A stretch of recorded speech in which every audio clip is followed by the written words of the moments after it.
বর্ষার দিনে রবীন্দ্রনাথ ঠাকুর।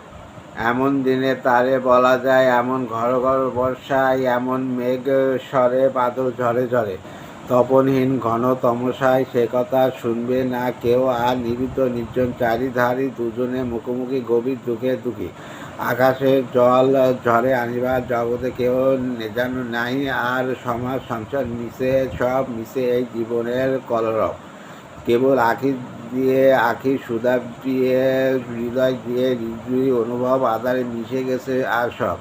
বলিতে ব্যথিবে না নিজ কান, চমকে উঠিবে না নিজ প্রাণ, সেই কথা আঁখির নীরে মিশিয়া যাবে ধীরে। বদলাবে তার অবসান, সে কথা সে দিবে দুটি প্রাণ। তাহাতে এই জগতে ক্ষতিকার নামাতে পারি যদি মনোভার। শ্রাবণ বর্ষণে একদা গৃহকোণে দুই কথা বলি যদি কাছে তার, তাহাতে আছে সবে কিবা কার।